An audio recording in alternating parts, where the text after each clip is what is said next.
لوگ پوچھتے ہیں محفل میلاد میں جائیں گے تو کیا ملے گا؟ میرے محبوب علیہ السلام کے فرمان سے واضح ہو گیا بہت کچھ ملے گا. کتنا کچھ ملے گا؟ تم فرش پہ ہوگے، چرچا تمہارا عرش پہ ہوگا. صحابہ کرام علیہم رضوان سے یہ محفل شروع ہوئی.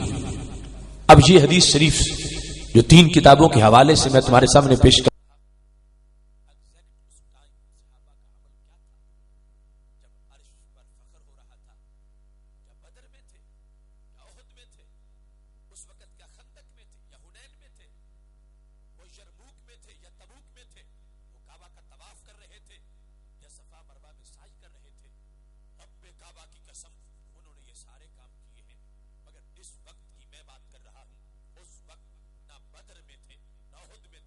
خندق میں تھے، نہ حنین میں تھے، نہ یرموک میں تھے، نہ تبوک میں تھے، نہ حالت طواف میں تھے، نہ حالت وقوف میں تھے، نہ حالت سعی میں تھے، نہ حالت جہاد میں تھے، بلکہ وہ تو محفل میلاد میں تھے اور واضح کر رہے تھے اے بعد والو، ہم بدر بھی جاتے ہیں، احد بھی جاتے ہیں، خندق میں بھی جاتے ہیں، حنین میں بھی جاتے ہیں، نماز بھی پڑھتے ہیں، روزہ بھی رکھتے ہیں، حج بھی کرتے ہیں، جہاد بھی کرتے ہیں، اور وقت نکال کے محبوب کو یاد بھی کرتے ہیں.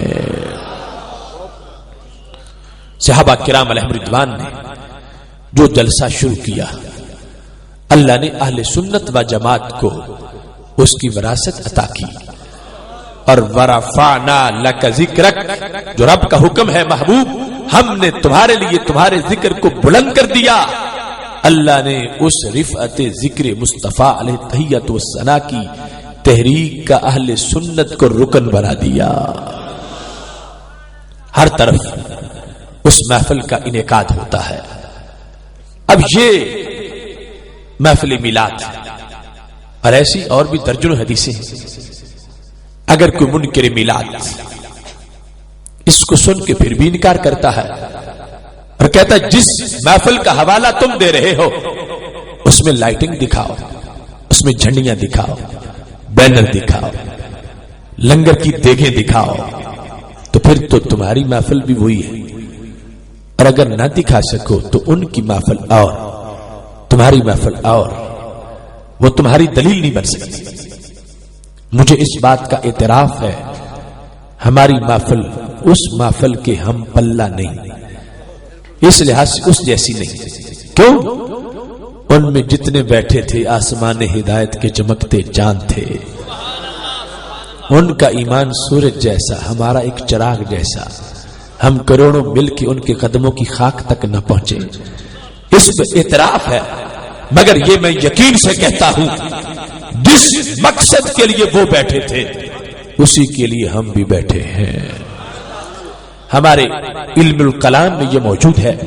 یہ نہ کہو ایمانی کا ایمان جبریل، ایمانی کا ایمان ابی بکر رضی اللہ تعالیٰ عنہ. میرا ایمان ایسا ہے جیسے جبریل علیہ السلام کا، میرا ایمان ایسا ہے جیسے سیدنا صدیق اکبر رضی اللہ تعالیٰ عنہ کا. ایسے نہ کہو کس لحاظ سے ہم پلہ ہونے کے لحاظ سے. کیوں؟ ان کا سورج جیسا، ہمارا چراغ جیسا. مگر کہا یہ کہہ سکتے ہو آمنت بما آمن بھی ابو بکر رضی اللہ تعالیٰ عنہ. جس کو ابو بکر مان گیا اس کو میں بھی مان گیا. اس بنیاد پر ہماری محفل اسی مقصد کے لیے، جس مقصد کے لیے صحابہ کرام علیہم رضوان نے منعقد کی تھی. ہاں باقی فرق ہے اور وہ ہم مانتے ہیں اور اس کو ثابت بھی کریں گے. صحابہ ہیں، ہم کیسے ان کے ساتھ ہر لحاظ سے اٹیچ کیے جا سکتے ہیں؟ ہم 2 مہینے پہلے تاریخ لیں، روزانہ یاد کریں، میلاد کی تیاری کریں. 2 مہینے کی تیاری کے بعد دن آ جائے، ساری مصروفیات چھوڑ کے میلاد میں بیٹھے، خیالات بھی ذہن سے نکالیں، تصور سوئے مدینہ شریف رکھیں، مسلسل ذکر پاک سنتے جائیں، تو پھر بھی کیا آنکھ کے سامنے وہ جھلک آئے گی جو صحابہ کی آنکھ کھلتے ہی نظر آ جاتی تھی. ہم وہ زمانہ بھی نہ پائیں اور میلاد بھی نہ منائیں تو ایمان کیسے بچائیں؟ صحابہ کرام علیہم رضوان کا ہر لمحہ محفل میلاد، وہ بدر جائیں بدر سے آئیں، خیبر جائیں خیبر سے آئیں، وہ جلوس وہ جلسہ۔ اب خیبر کے بارے میں لکھا ہے صحیح مسلم شریف میں، رات کے سناٹے میں گونج گئی آواز حضرت عامر بن اقوا کی، اللہم لولا انت مہتدینا ولا تصدقنا ولا صلینا، محبوب تم نہ ہوتے ہم کہاں ہوتے، نہ نماز پڑھتے نہ روزہ رکھتے۔ اب جلوس بھی نکل رہا ہے، جہاد بھی ہو رہا ہے، میلاد بھی ہو رہا ہے، آپ نہ ہوتے ہم کہاں ہوتے، یہی تو میلاد کا ذکر ہے۔ یوں آواز گونجی، میرے محبوب علیہ السلام نے فرمایا کون ہے؟ کہا عامر بن اقوا۔ سرکار نے دعا کر دی، حضرت عمر بول پڑے، چونکہ اس موقع پر رحمت کی دعا سے صحابہ سمجھ جاتے تھے جس کے لیے ہو گئی اس کا وقت شہادت آ گیا ہے۔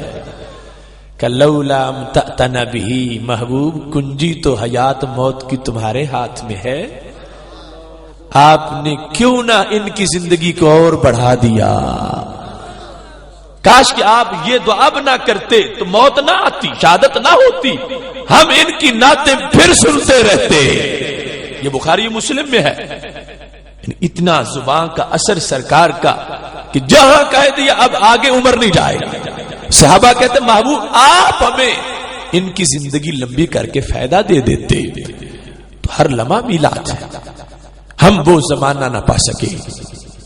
اب ہمارے پاس تو یہ ذریعہ ہے، اور صاف سنیں، کمالات کا ذکر ہو، خیالات ادھر رکھیں، اور پھر یہ بھی تو دیکھو صحابہ دین کے لیے اصل ہے، ہم دین کی فرع ہے۔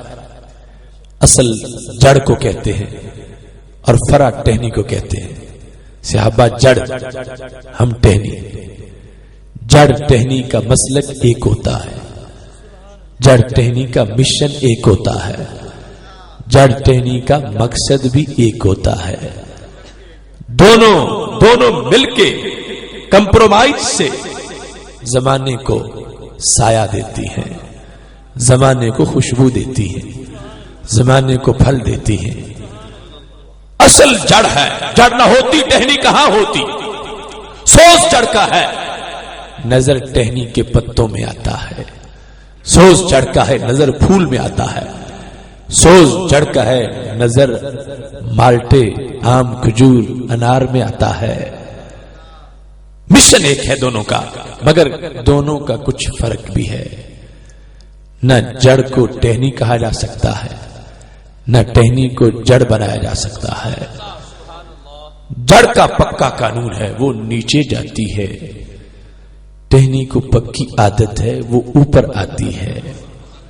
جڑ دبی ہوئی ہوتی ہے، ٹہنی ننگی ہوتی ہے۔ جڑ فکس ہوتی ہے، ٹہنی وجد بھی کر لیتی ہے۔ جڑ پہ کوئی پتا نہیں ہوتا، ٹہنی پتوں سے خالی نہیں ہوتی۔ سنو اور سناؤ، دنیا کے چوک میں کھڑے ہو کے رب کعبہ کی قسم ہے، سورج مغرب سے طلوع ہو سکتا ہے، ہماری دلیل کا کوئی جواب نہیں دے سکتا۔ آج جس نے کہا اہل سنت تمہاری محفل اور صحابہ کی اور، نہ وہاں دیکھیں، نہ وہاں جھنڈیاں، نہ وہاں بینر، اور تم سب کچھ چراغاں کر کے بیٹھے ہو، کہتے ان والی محفل ہے۔ نہیں، تم بدعتی ہو۔ معاذ اللہ، جس نے ہمیں یہ کہا اس کی مثال اس بے وقوف دانشور جیسی ہے جو کسی سچی سچی ٹہنی کو پکڑ کے جھگڑے شروع کر دے۔ اے ٹہنی، تو بدعتی ہو گئی۔ ٹہنی نے کہا کیوں؟ میں تو جڑ کی خادم، 24 گھنٹے اس کی نوکر۔ جڑ چھپ گئی، اس نے مجھے سامنے کر دیا۔ صحابہ چلے گئے، سنی کو سامنے کر دیا۔ ٹہنی کو تانا مل رہا تھا، ٹہنی تو بدعتی ہے۔ ٹہنی نے کہا نہیں، میں تو خادم، جڑ کے ساتھ میرا تو رابطہ بڑا مضبوط تعلق ہے۔ کہا گیا نہیں، کوئی تیرا تعلق نہیں۔ تیرا رابطہ ہی نہیں جڑ سے، تو بدعتی ہے، رستہ چھوڑ چکی اپنی جڑ کا۔ تو ٹہنی بیچاری مظلوم شرک اور بدعت کا تیر کھا کے پوچھنے لگی میرے بدعتی ہونے کی دلیل کیا ہے تمہارے پاس؟ وہ دانشور کہنے لگا دلیل واضح ہے، تیری جڑ کے پتے نہیں ہوتے تھے، تو پتے کہاں سے لے آئی؟ یہ بدعت ہے، جو جڑ نے کام نہ کیا تو نے کیوں کیا؟ اس بیس پہ تو بدعتی ہے۔ تو ٹہنی نے سر ہلا کے کہا اے نکمے دانشور، تو میرے پتوں کو بدعت کی دلیل بناتا ہے؟ یاد رکھ، پتے اس کے نہیں ہوتے جس کی جڑ نہیں ہوتی، جس کی جڑ ہوتی ہے اس کے پتے ضرور ہوتے ہیں۔ اس بنیاد پر ہمارا صحابہ کا کمپرومائز، رستہ ایک، مشن ایک، مقصد ایک، فرق کیا ہے؟ صحابہ نے جڑ کے انداز میں میلاد منایا ہے، ہم نے ٹہنی کے انداز میں بازار سجایا ہے۔ اب جس نے تانا دیا ٹہنی کو، فیصلہ کرو سچا کون ہے؟ ٹہنی سچی ہے یا اس کو بدعتی کہنے والا سچا ہے؟ ٹہنی سچی ہے۔ کیوں؟ تم دیکھتے ہو، درخت لگاتے بھی ہو، کاٹتے بھی ہو، تمہیں پتا ہے فطرت کا نظام ہے، فطرت بولتی ہے۔ سنی کا عقیدہ ٹہنی ٹہنی میں ہے، پتے پتے میں ہے، گھروں کے ساتھ، سڑکوں کے ساتھ اور دور دراز کھیتوں میں جدھر دیکھو عقیدہ تو میرا لکھا ہے۔ دلیل ایک نہیں، دلیل 200 نہیں، 2000 نہیں، 2 لاکھ نہیں، یہ زمین بھی سنی ہے، وہ آسماں بھی سنی ہے، جلوائے خورشید سنی، کہکشاں بھی سنی ہے، قطرائے شبنم بھی سنی، باغ بھی سنی ہے، لفظ کی تاثیر سنی، داستاں بھی سنی ہے، مایائے ملت بھی سنی، نگاہ بر بھی سنی ہے۔ اہل سنت کے جیالو باندھ لو گر تم کمر، نظر آئے گا تمہیں سارا جہاں ہی سنی ہے۔ نعرہ تکبیر، نعرہ رسالت، نعرہ رسالت، نعرہ نعرہ نعرہ سنی، جیوے جیوے جیوے سنی، نعرہ نعرہ نعرہ سنی، نعرہ نعرہ نعرہ سنی، نعرہ نعرہ نعرہ سنی۔ محترم سامعین حضرات، اب دیکھو یہ جو بدعت کا الزام دیا جا رہا تھا، اس کا جواب تو ہر درخت دے رہا ہے، صرف ہمیں ان کو متوجہ کرنے کی ضرورت ہے۔ پڑھنے کا سلیقہ ہو تو پڑھ لیتے ہیں کچھ لوگ، پانی پہ لکھی ہوئی تحریر ہوا کی۔ اہل سنت کا مسلک ہر طرف ہے۔ بریلی کے تاجدار نے کہا تھا عرش پہ تازہ چھیڑ چھاڑ، فرش پہ طرفہ دھوم دھام، کان جدھر لگائیے تیری ہی داستان ہے۔ اس واسطے صحابہ کرام علیہم رضوان کا دور اور آج کا دور، اس کا فرق ہے۔ جب احد کے میدان میں سیدنا امیر حمزہ رضی اللہ تعالی عنہ شہید ہو گئے، کفن کے لیے کپڑا نہیں تھا، جو چادر دی گئی اوپر چھوٹی اتنی تھی، سر پہ ڈالتے تھے تو قدم ننگے ہو جاتے تھے، قدموں پہ ڈالتے تھے تو سر ننگا ہو جاتا تھا۔ میرے آقا علیہ الصلوۃ والسلام فرمانے لگے صحابہ، میرے چچا جان کے سر پہ کپڑا ڈال دو، قدموں پہ اذخر گھاس ڈال دو۔ جس زمانے میں سید الشہداء رضی اللہ تعالی عنہ کے کفن کا کپڑا نہ ملتا ہو، اس زمانے میں ربیع الاول شریف کے مہینے میں مدینہ شریف کے چوکوں میں میلاد کے بینر ڈھونڈنا بے وقوفی نہیں تو اور کیا ہے۔ جب قرآن لکھنے کے لیے کاغذ نہ ملے، قرآن لکھا جائے پتوں پہ، قرآن لکھا جائے پتھروں پہ، قرآن لکھا جائے ہڈیوں پہ،